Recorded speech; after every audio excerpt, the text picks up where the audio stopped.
भाड्याच्या घरात राहत असाल तर या छोट्या छोट्या गोष्टींची काळजी घेतली तर तुमचे खूप पैसे वाचतील. वेलकम टू पार्ट 3 ऑफ चला पैसे वाचवूया. घर भाड्याने घेताना ॲग्रीमेंटमध्ये काही क्लॉजेस असतात जे टेनंटनी नीट तपासून बघणं गरजेचं असतं. त्यातला पहिला म्हणजे भाडेवाढ.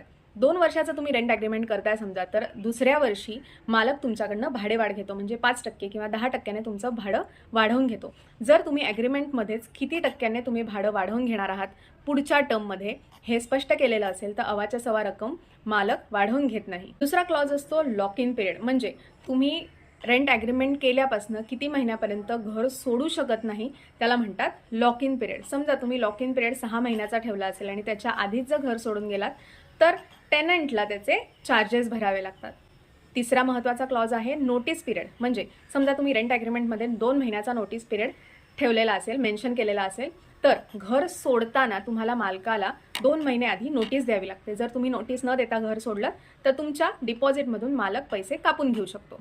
पुढचा क्लॉज आहे मेंटेनन्स अँड रिपेअर्स, म्हणजे घरातली एखादी छोटी मोठी वस्तू खराब झाली, इलेक्ट्रॉनिक असेल किंवा फर्निचरमधली, तर त्याचा दुरुस्तीचा खर्च कोण देणार हे ॲग्रीमेंटमध्ये स्पष्ट लिहून ठेवायचं. हा मुद्दा ह्या सिरीजशी संबंधित नाही आणि मालकांसाठी आहे.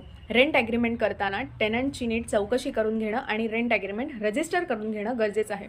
पोलीस व्हेरिफिकेशन झालेलं रेंट ॲग्रीमेंट असेल तर टेनंटनी समजा पुढे जाऊन काही बेकायदेशीर कृत्य केलं तर त्याच्यामध्ये तुम्ही फसणार नाही. व्हिडिओ आवडला असेल तर लाईक करा आणि माझ्या चॅनलला फॉलो करायला विसरू नका आणि अशा मित्रांना शेअर करा जे दर 11 महिन्यांनी घरं बदलत असतात.